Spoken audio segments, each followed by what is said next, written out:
Let me start this panel by asking you all a question. What were you doing when you were 13 or 14? Great question, right? Were you thinking about fixed and variable cost? Did you even know what EBITDA meant? And was scaling and funding your top priorities at that age? I don't need an answer because I know the answer. I bet not, right? It's just incredible, and I feel honored that I have 4 super bright teens with me on stage today who not only manage their school and extracurricular activities but run successful ventures. They have dared to dream and follow their passion. So let's hear from them. I'm going to keep this really informal and fun, and we're going to start with a common question for all 4 of them, which is essentially, what is the idea? How did they come up with this idea? And what's their aspiration over the next 2 to 3 years for this venture? So Tilak, why don't we start with you? Good afternoon, everyone. I am Tilak Mehta, and starting with what my idea is to digitalize the end-to-end logistics industry of the country, and also by saving both time and money. And for the same, we provide 6 to 8 hour delivery within the city of Mumbai today at reasonable rates. So today I am into business, not because I am a Gujarati, nor is it because of financial problems. I am into business because of my responsibility. I'd forgotten my books at my uncle's place at Borivali and acquired them to be delivered on the same day. I searched for courier companies that provide services like this, but found very few. I have resources like a Pioneer driver. What about the people who do not have such resources? I wondered. This is a need in the market, so why not start a company that provides services like this? And today, I have established Papers and Parcels for the same. In the next 2 to 3 years, I see Papers and Parcels expanded in many other cities of the country and later go pan-India. And also, I see Papers and Parcels contribute to the society by generating employment for so many more unemployed people in the society as we go expanding. Thank you. Super. Akash? Hello, everyone. For the last 4 years, I've been working on a solution to a deadly problem, silent heart attacks. Now, how did I know about this? My grandfather was a victim to this silent killer himself. Now, there's a reason why these silent heart attacks are deadly. They do not allow early symptoms like chest pain to be visible. So the patient cannot know that he or she is facing an impending heart attack, before an unlikely event. That's how deadly it is. And the reason is, these at-risk patients with diabetes and other heart-related disorders suffer from nerve damage. So what this nerve damage does is it really blocks all of the SOS signals that the heart is sending out in the form of cardiac biomarkers. The heart is essentially trying to communicate to the body that it is failing. But what these nerve damages do is that they prevent these signals from showing symptoms, visible symptoms like chest pain. So in an attempt to solve this problem, I developed a wearable device that can spot, isolate, and quantify a heart attack specific biomarker, or in simple terms, SOS signals that's been sent out by the heart. And it can alert the patient if and when the levels of these cardiac biomarkers keep increasing abysmally. So if it's beyond a permissible threshold, the device will alert the patient that he or she will face an impending heart attack in the next 6 hours. So now that the research and the clinical trials are done successfully at the All India Institute of Medical Sciences, now I'm in the process of translating my research into a medtech startup called Cardiopter, which has been launched recently. And the ultimate goal of this startup is to actually take my research out of the laboratory and give it access to as many people as possible, not just in India, but across the globe. Yes, that's basically it. Excellent. Ritika. So my idea for my business really started in 7th grade with my science teacher, Mr. Nelson. He completely changed how I viewed science, making me think about it in class, after class, every night before I was going to sleep. It was so much fun. I absolutely loved science at that point. And that started becoming something that I wanted to share with other students around the world.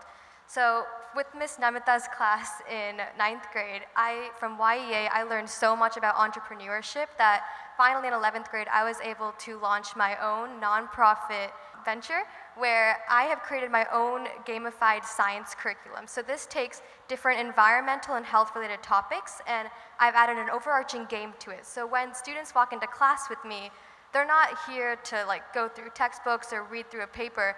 They're in class to play a game with me. And after creating this curriculum, I worked with a group of 4th graders at my school, and I actually used my curriculum on them to see if it actually brought about that same engagement and fun that I had felt when I was in 7th grade. And after finding great results with these students, with them running up to me in the hallways, asking when our next class was, or if I'd given them the extra points yet, I realized that this was something that other students should be able to have the opportunity to use as well. So I took all of my resources and I uploaded it onto my website, making it very accessible for any teacher to just go on there, see my resources, and use them straight away in their classrooms for free. And I've launched this website to many teachers around the world, where over 100 teachers have already started using my curriculum in their classes. Fantastic. Shiv. Hi, my name is Shiv Kampani. I'm the 15-year-old founder and CEO of Scatter Innovations. I'm not going to start like the way the other speakers did. I'm going to start by telling you a story. So on June 13th, 2018, there was a huge fire, 2 apartments above mine. And even though I wasn't at home at the time, my grandparents were.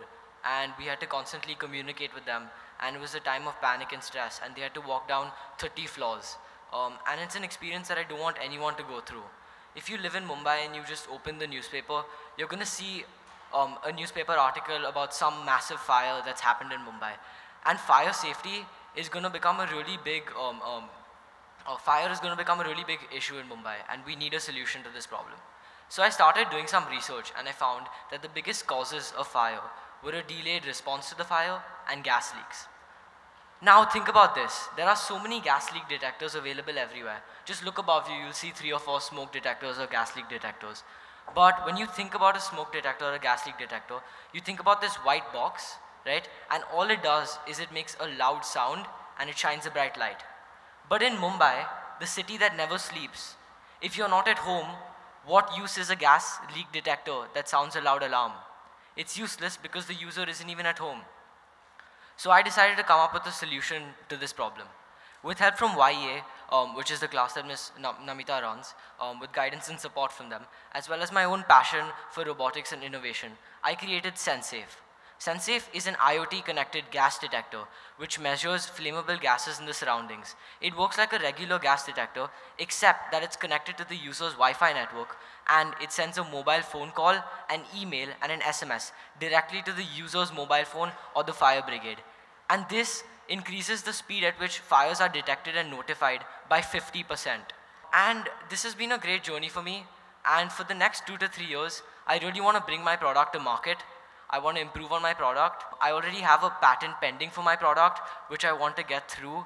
And I want my product to reach as many people as possible. I don't want to make money, I want to save lives. That's a beautiful story, and your grandparents inspired you, and it must be such a proud moment to have your grandfather right here with you. Yes. So that's lovely. Now we'll go on to some more questions about your journey. So Akash, let me start with you. Your product is very technical, highly complex. So how did you equip yourself with the skills at such a young age to develop a working prototype? I think back then I was so obsessed with this problem that I began visualizing the groundbreaking implications that a solution to a problem as deadly as a silent heart attack could hold. I think that inspiration, kind of overshadowed all the complex yet beautiful things that I had to work on later. But definitely the internet, the books, and the medical journals were definitely a great resource during that time. But later on in my journey, I had the opportunity to work with a lot of scientists, research experts in the field. And I was always in good hands when it comes to my research. And miscalculations and wrong steps became a huge part of my life over the last 4 years. But the key here is to stay undaunted and take a break and gain a broader perspective and approach the problem with new energy. That has been my mantra all this while. And it's that foolish courage to do something totally different that has brought me here today. Fantastic. That's lovely. So Mr. Tilak here, I asked him, what's your revenue? We were just all backstage. And it was brilliant the way he said, I can't disclose, it's highly confidential. So we won't ask him the exact number, but you know, we know he wants to be 100 crores in the next 2 to 3 years. So I'd like to know what are some of the challenges you face towards getting to that milestone, Tilak? Not only one, but there were many challenges starting from my age that stood like a barrier in front of me and sometimes still is. Later, getting the Six Sigmas, the Harvard lecturers, Mumbai ka Dabbawalas on board with us. Furthermore, taking them from train to training room where we had to make them learn how could they do business with technology as they had never done before. Then setting up the right operations for which our team meeting started at about 2300 hours after my school to 6 a.m. in the morning. And then gaining clients' trust, spreading awareness, managing school, business, and so much more. And I'm sure all of this will pay back soon. Oh, I'm sure it will. Lovely. Ritika, I want to ask you a question because you're the only one here in the not-for-profit segment. So in your venture, how do you think about impact assessment? So whether it's revenue or any other metrics, and do you feel that there's a difference in the mindset of a social entrepreneur versus a for-profit entrepreneur? Would love to hear your thoughts. So I think fundamentally both a for-profit and non-profit entrepreneur has the same goal. They both want to create a product or service that works towards meeting the demands of a given consumer base. However, I think the difference is actually in the metrics, as you mentioned. In the for-profit world, it's more calculating the sales revenue per expenditure, whereas in the non-profit, I think it's more dependent on the impact you're able to make.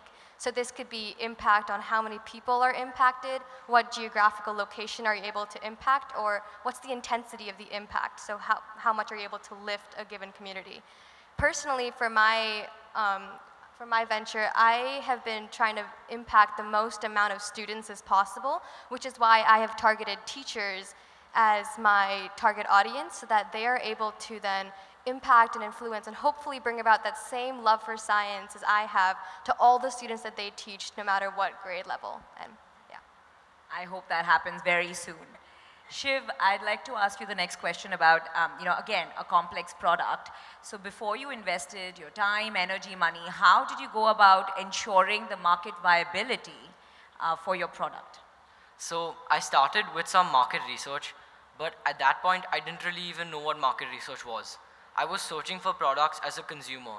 I was looking for gas detectors to install in my own house to prevent damage from future fires that could happen anytime, like the one that already did.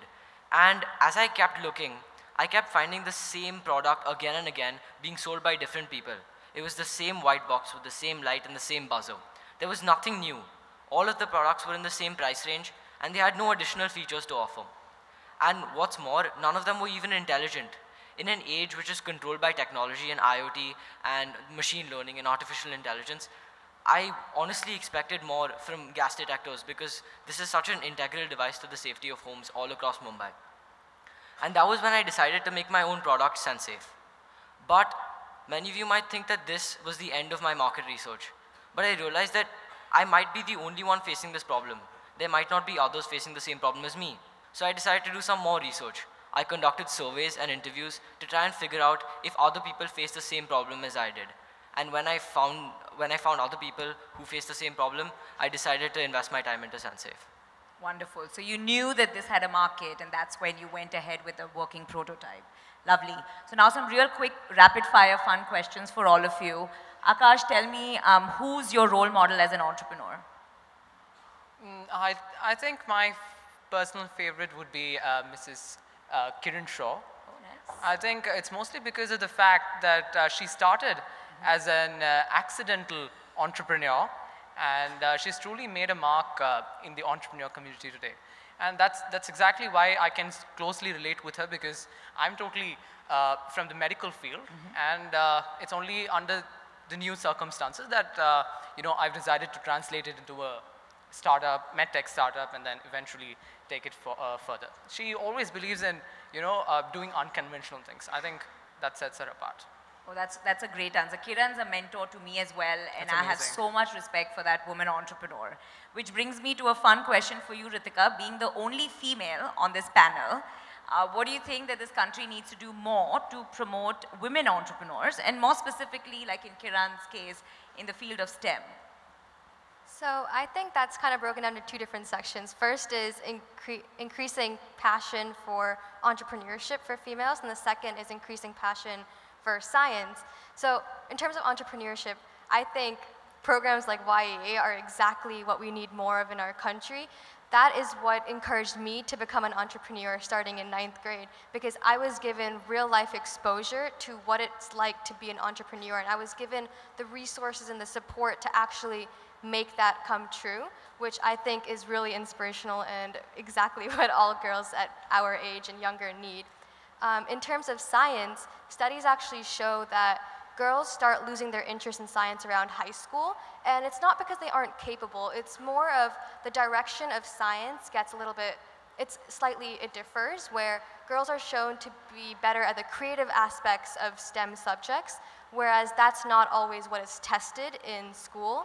So I think working towards overcoming that barrier and finding newer opportunities as well as curriculums to include that kind of assessment for girls and make it more approachable and confident for them would be helpful. Well, you're going to be a fabulous role model for a lot more women entrepreneurs here. You already are.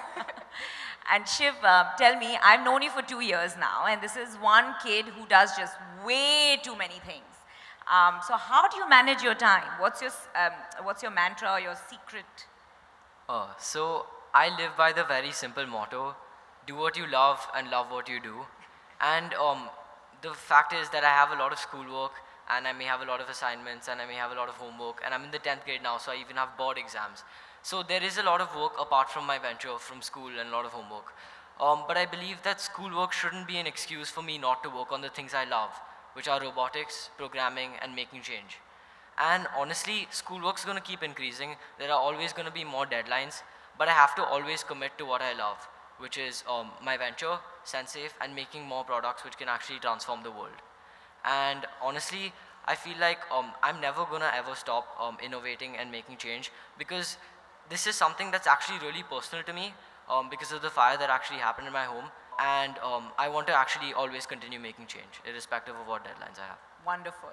Now, one more question for you. Again, coming back to your 100 crore milestone, what are your strategies for scaling? Specifically, what is it that you want to do A, B, C over the next 1 year maybe? So for scaling up till what we have reached right now, I would completely go with what Napoleon Bonaparte says in this case.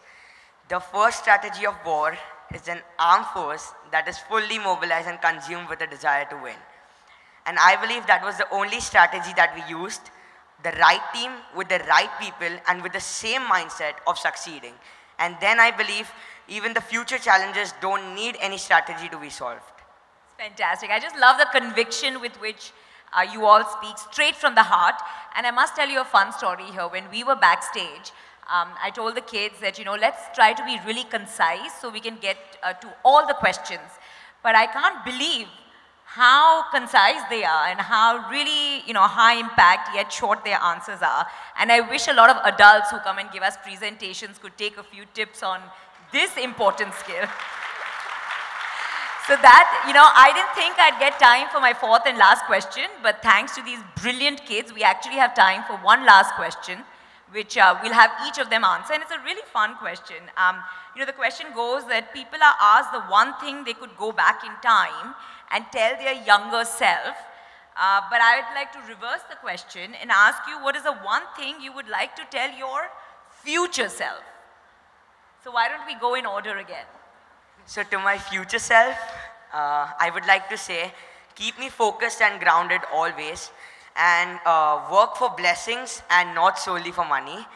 And also, just the way in a video game, each level gets difficult than the previous one, my future is going to be more challenging than today. So remember, life is a boxing ring. Defeat is not declared when you fall, but when you refuse to rise again. And also, thank you. I would like to remind my future self to always keep my eyes on the stars and feet firmly planted on the ground, and remind and tell myself and everyone one important thing: be a warrior, not a warrior. Thank you. We have a poet in the making here. I think I wouldn't want to send myself a note to the future, but rather I will ask a question that I ask myself every now and then. What did it cost? So I ask myself this question, every time. And I think this question is crucial to the very existence of human life.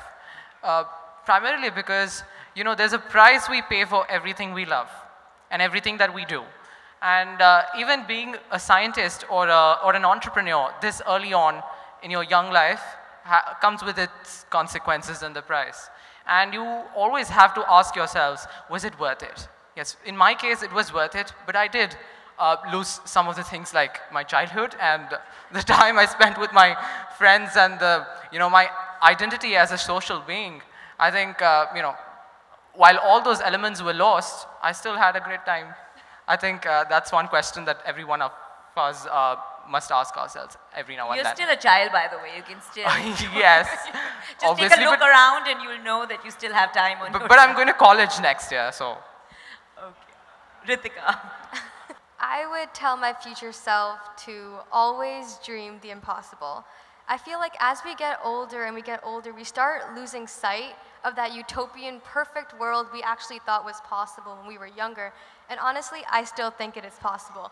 I think that as we get older, it's not something we should let go of. So dream the impossible. Brilliant.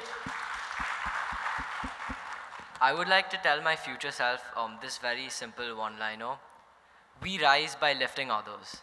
And I would like to remind my future self of the reason why I became an entrepreneur in the first place. No, not to make money, not to be famous, but to help others. The world has so many problems which are existing right now. Poverty, pollution, hunger, unemployment. I can go on listing. Fire safety is just the tip of the iceberg. And there are so many new technologies at the same time. Old problems and new technologies standing next to each other, just waiting to shake hands. And I want to remind my future self that I want to be the one which makes the old problems and the new solutions shake hands. I want to be the creator of these technologies, and I want to change lives. Unbelievable. Well, all I can say is I'm just blown away. The drive these kids have, their poise, the way they've spoken from their heart today, it's incredible. The future of this country, or rather the world, is really bright. I want to leave all of you with one thought, which is anyone on stage or off stage, if you can invent a time machine, time travel machine that can take me back to their age and this world, I will sign a funding check right now, because it's just so brilliant to have the candor, the drive, the aspirations, the hope, and it's beautiful. And I wish you the very, very best on your entrepreneurial journeys. And a big thank you to Ascend Foundation and Mr. Harsh Mariwala, because if it wasn't for them, these kids would not have this lovely opportunity, these incredible memories that will shape who they become for the rest of their lives. Thank you. Thank you. Thank you. Thank you.